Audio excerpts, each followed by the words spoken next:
Bonjour, je suis Ronan Pelou, je suis le cofondateur de Cread. C'est la première plateforme de co-création en France. On a plus de 50 000 designers qu'on met à disposition des entreprises pour les accompagner dans leurs besoins créatifs. Cread aujourd'hui, c'est 35 personnes qui sommes à Paris. On est aussi en Espagne, au Japon et aux États-Unis. Donc la vision de Cread, c'est de se dire, voilà, aujourd'hui, il y a énormément de créativité sur Internet. C'est comment on appelle cette créativité-là. Avant, on avait effectivement sur les recherches hôtelières, on allait sur Booking et on trouvait son hôtel grâce à des plateformes qui centralisent ces problématiques. Nous, on fait la même chose dans le design. Donc, quand on a lancé Cread, en fait, on est parti d'un constat. En fait, on était parti sur un autre modèle d'entreprise avec mon associé. On s'est rendu compte que trouver un nom pour cette société-là et un logo, c'était hyper compliqué. Donc, déjà identifier le bon freelance avec qui travailler et être sûr que les propositions qu'il allait nous faire allaient correspondre à nos besoins.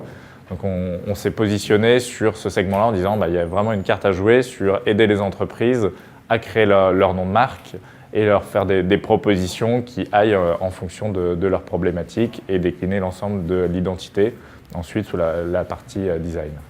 Les conseils que je peux donner à une société ou des jeunes entrepreneurs qui veulent créer leur marque, c'est déjà de faire un brainstorming avec les différentes parties prenantes autour du projet. Donc c'est se poser les bonnes questions, se poser la question aussi de quelle est sa cible, du message qu'on veut véhiculer.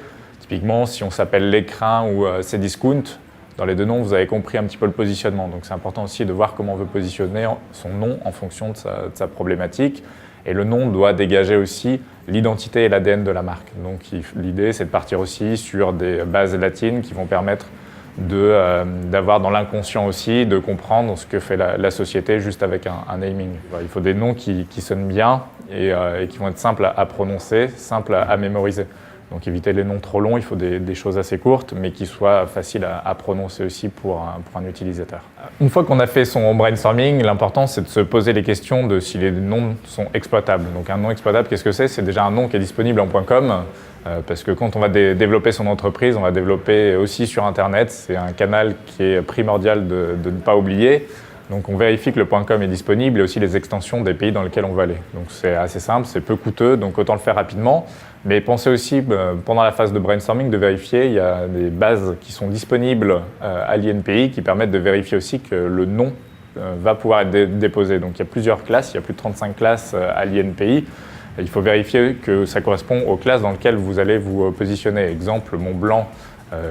On a les stylos Montblanc, on a les crèmes dessert Montblanc. Les deux marques peuvent coexister avec le même nom parce qu'elles sont dans des classes séparées.